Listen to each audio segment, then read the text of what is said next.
Jack Harmon wiped sweat from his forehead as he collected samples in the dense jungle of Vega 9. 6 months at this research outpost had taught him to work fast before nightfall. The air smelled like copper and wet soil. His comm unit buzzed. "Harmon, get back to base, now." The voice of Director Patel was tight with fear. Jack looked up. Through gaps in the canopy, he saw red streaks cutting across the sky. Krell warships. His heart pounded as he grabbed his pack and ran. The ground shook. Trees snapped as energy blasts hit the research station 2 miles ahead. Jack sprinted faster, his lungs burning. He'd seen Krell attacks before. 3 years ago, they'd taken everything from him. When Jack reached the ridge overlooking the outpost, his stomach dropped. The main buildings were smoking ruins. Bodies lay scattered across the landing pad. The air tasted like ash and burning plastic. He drew his sidearm and moved down the slope. Something large crashed through the trees to his right. Jack spun, weapon raised. A massive creature stumbled into view. 8 feet tall, scaled skin, powerful limbs. A Silurian alpha predator. Its silver-blue scales were stained dark with blood from a gaping wound in its side. The creature, a male, dragged something behind him. Another Silurian, smaller with paler scales. The female wasn't moving. Jack aimed his weapon. The male Silurian looked at him with intelligent yellow eyes and made a rumbling sound. Then Jack felt it, a presence in his mind. "Help her," the thought pushed into Jack's consciousness. "Please." Jack hesitated. Silurians were apex predators, but rumors said they were intelligent. No human had ever communicated with one. Another explosion rocked the valley. The male Silurian growled and pulled the female into a small cave formed by fallen debris. Jack followed, against every instinct. Inside, the female lay dying. Her abdomen pulsed with an unnatural light. "Cubs," the male's thoughts came again. "She carries our future." The female's eyes fluttered open. She looked at Jack, then at her mate. A silent exchange passed between them. She placed her clawed hand on her glowing belly, then reached toward Jack. "She wants you to take them." The male's thoughts were desperate now. "Our kind is dying. These cubs are the last." Jack heard the whine of Krell dropships. "I can't." The female convulsed. A sack of glowing fluid emerged from a pouch in her abdomen. The male caught it carefully. "This contains our unborn cubs. They will die without protection." The male's thoughts were weaker now. "The Krell hunt us to extinction. They must not find them." The female's breathing stopped. The male roared in grief, a sound that shook the cave. He thrust the birthing sack toward Jack. It was warm, pulsing with 3 distinct shapes moving inside. "I will hold them off. Take the northern path through the fire mountains. Find the old temple." Blood dripped from the male's wounds. "I am Crixus. My mate was Lyra. Tell our cubs." Jack took the sack.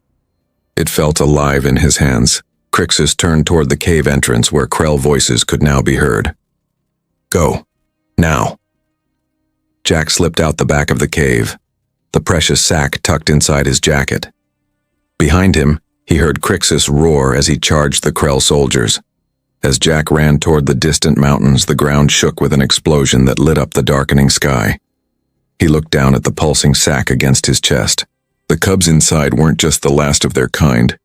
According to the data Jack had been collecting, they were something the entire galaxy would kill to possess.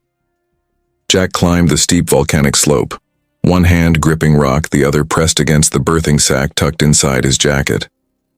3 days since the attack. 3 days of running, hiding, and keeping the sack at the right temperature. The ground beneath him was warm.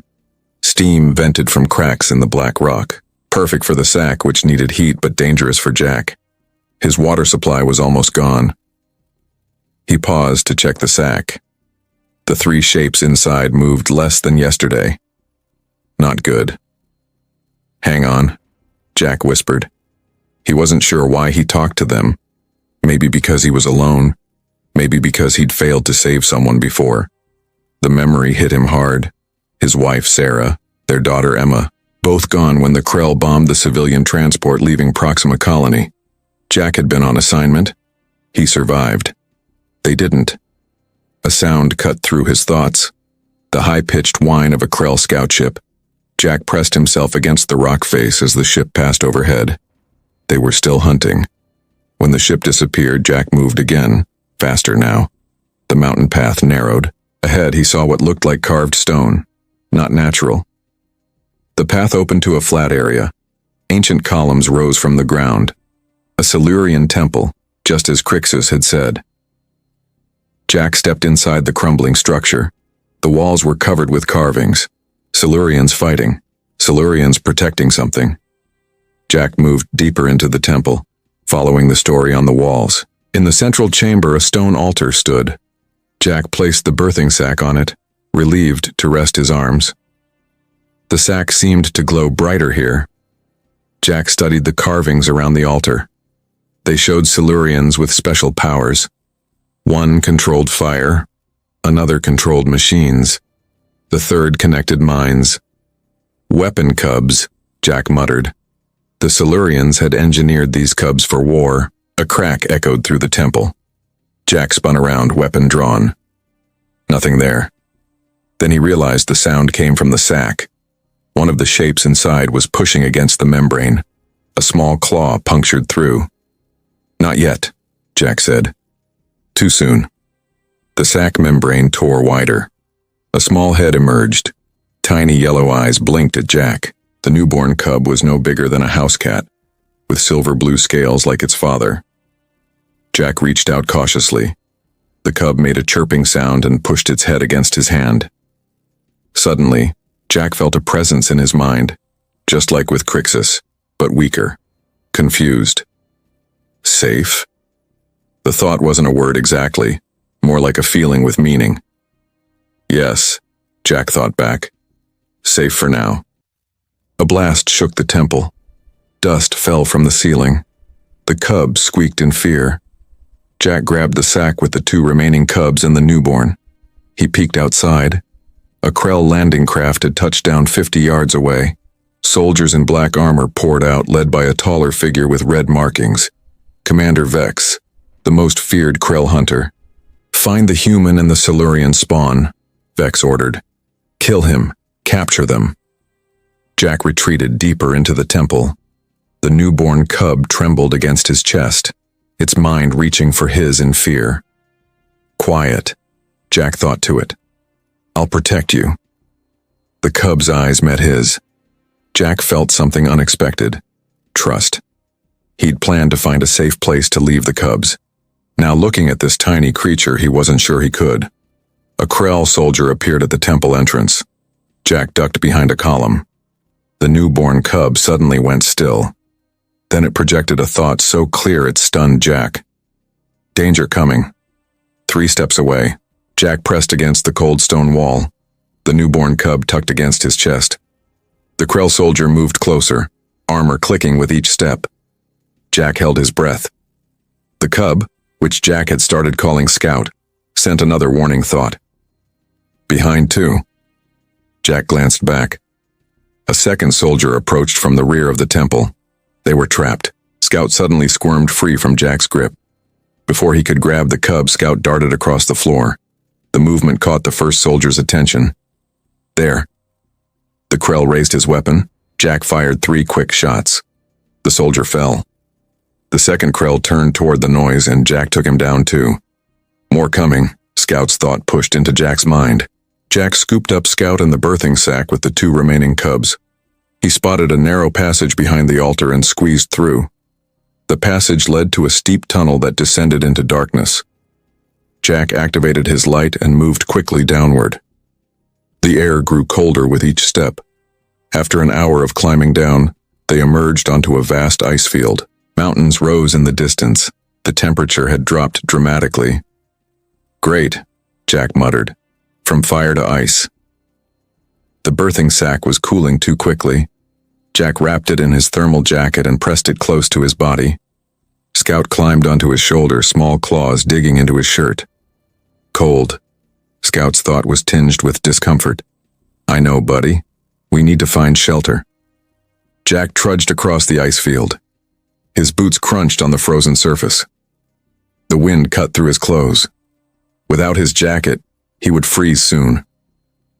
A rumble shook the ground. Jack looked up to see a Krell ship passing overhead. They were still searching. Jack spotted a dark opening in an ice wall ahead. A cave. He hurried toward it, slipping twice on the slick surface. Inside the cave, Jack found a small alcove away from the wind. He set down the birthing sack, which had grown alarmingly cool. Scout hopped down and nudged the sack with his nose. Sibling waking, Scout projected. The sack membrane bulged as the second cub pushed against it. Jack watched as a claw tore through, then a head emerged. This cub was darker than Scout, with reddish markings on its scales. As soon as it was free, the cave temperature rose noticeably. The new cub's body radiated heat like a small furnace. "That's a useful trick," Jack said. He named the second cub Ember. Ember crawled to Jack, leaving warm footprints on the icy floor. Scout chirped a greeting and the two cubs touched noses. Jack felt their minds connecting, then including him in their silent communication. "Safe now?" Ember's thought was clearer than Scout's had been at birth. "For the moment," Jack replied mentally. He checked the birthing sack. The third cub remained inside, still not ready. The sack was warming again thanks to Ember's heat. Jack's comm unit suddenly crackled to life. He'd thought it dead since the outpost attack. "This is Lieutenant Diane Frost, Human Resistance. Any survivors from Vega 9 Research Station, respond." Jack hesitated. Help would be good, but could he trust them? "Respond now, or we will consider you hostile." Jack looked at the cubs. Scout tilted his head, sensing Jack's uncertainty. Ember curled protectively around the sack containing their sibling. "This is Jack Harmon, xenobiologist. I'm alive, but I'm not alone. State your companions and location for extraction." Before Jack could answer, Scout sent him an urgent warning thought. Images of humans in military gear, taking the cubs, locking them in labs. "Not friends," Scout projected. "Want us for war."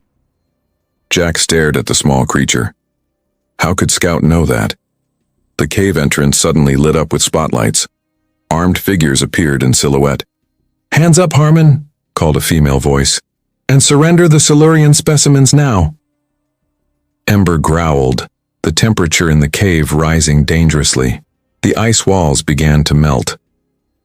Jack reached for his weapon, but knew he was outnumbered. Then he felt something else. A familiar presence, powerful and angry, approaching fast from outside. Crixus was alive, and he was coming. The cave shook as something massive landed outside. The human soldiers turned, weapons raised. Jack grabbed Scout and Ember, shielding them with his body. A roar echoed through the ice cave. Crixus charged into view, but he was changed. Metal parts gleamed where scales had been. One eye glowed red with cybernetic enhancements. The Krell had captured and modified him. "Fire!"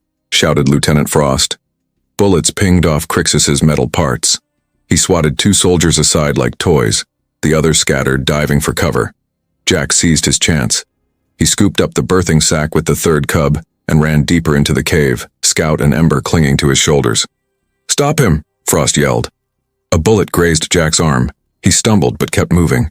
Behind him, the sounds of fighting grew louder. Crixus was buying them time. The cave narrowed, then opened into a vast chamber. Ancient technology lined the walls. This wasn't just a cave. It was a Silurian bunker. Jack set down the birthing sack. Ember immediately curled around it, providing heat.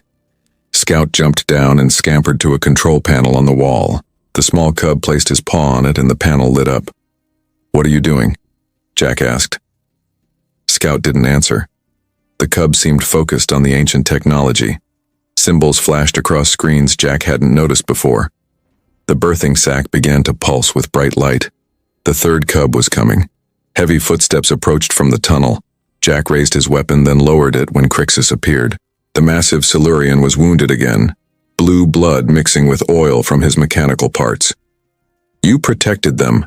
Crixus's thoughts were stronger now, enhanced by his cybernetics. "I am grateful." "What happened to you?" Jack asked. "Captured, experimented on, Escaped. Crixus moved to the birthing sac. The third awakens. The sac split open. The third cub emerged, scales a deep blue with silver patterns. Unlike the others, this cub seemed calm, observant. It looked directly at Jack with intelligent eyes. Cipher, Crixus named the cub. The final key. The new cub crawled to the control panel. Scout and Ember joined it. All three placed their paws on the ancient technology. The entire chamber hummed with power. "What's happening?" Jack asked. "They activate the sanctuary," Crixus explained. "This place was built by my ancestors, a weapon to end the war." The walls of the chamber projected a star map. One system glowed brighter than the others. "The Krell homeworld," Crixus said. "The cubs can target it." Jack stared at the small creatures he'd protected. "Their weapons. They are salvation," Crixus corrected. "The Krell destroy all life that does not serve them. They must be stopped." More footsteps echoed from the tunnel. Lieutenant Frost appeared with her remaining soldiers. Behind them came new figures in different uniforms. One wore the insignia of a human general. General Hayes. Jack recognized him from military briefings. "What are you doing here?" "Securing valuable assets," Hayes said coldly. "Those cubs represent the most powerful biological weapons we've ever encountered."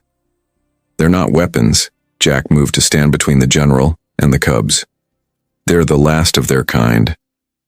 They're the key to winning this war," Hayes signaled his soldiers. "Take them," Crixus growled, but he was too injured to fight again.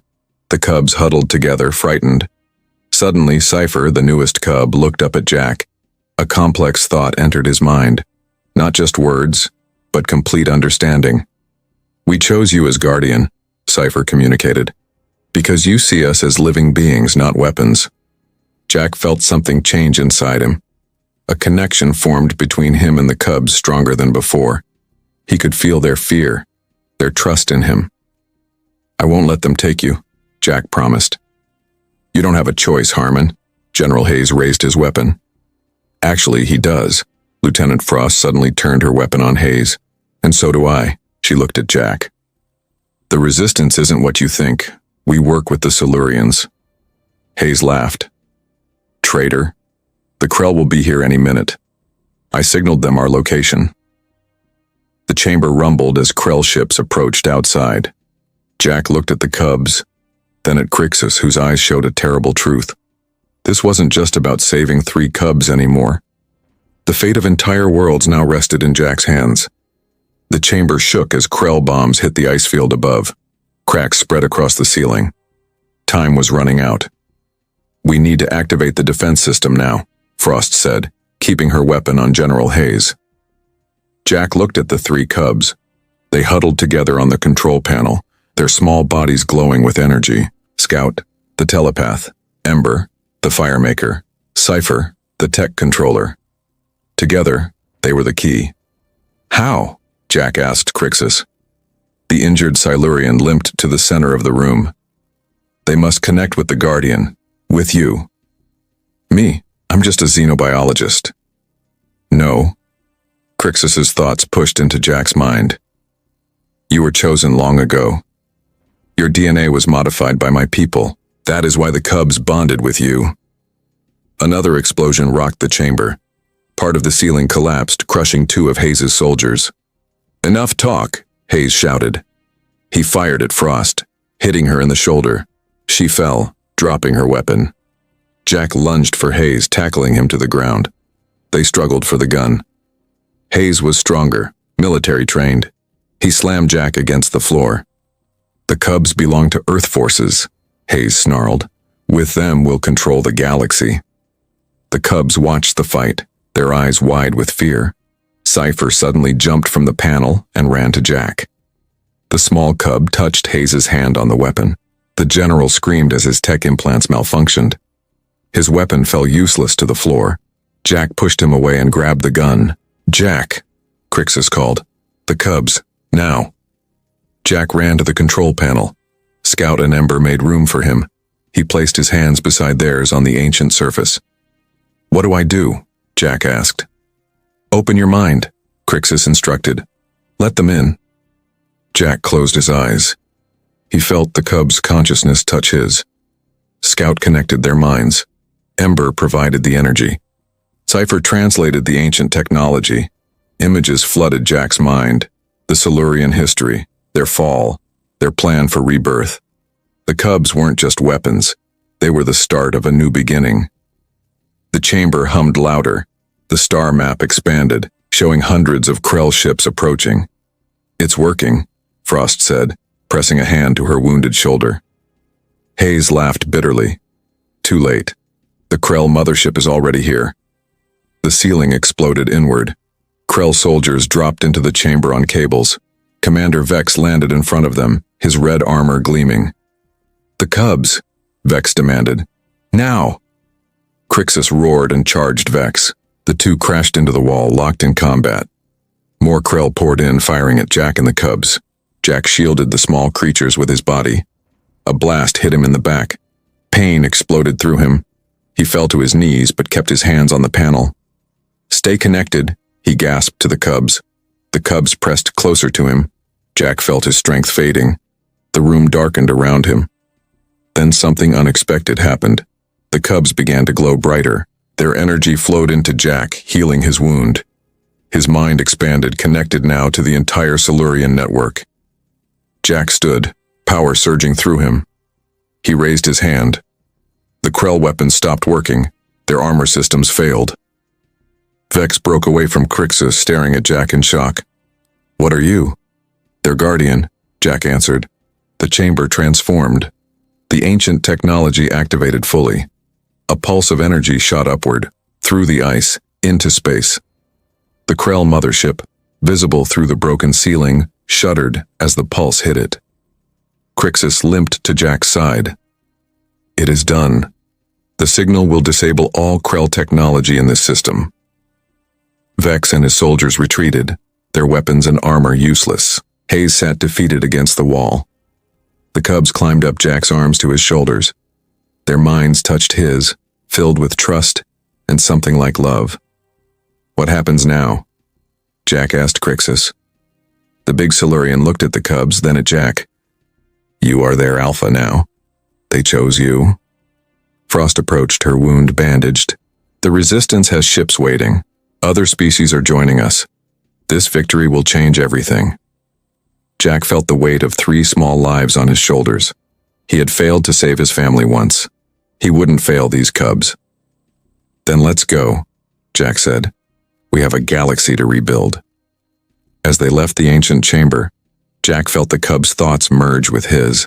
Not just 3 separate minds anymore, but a family. His family. And somewhere in that connection he felt something else. A faint echo of Lyra, the cub's mother, watching through her children's eyes as a human carried her legacy through fire and ice.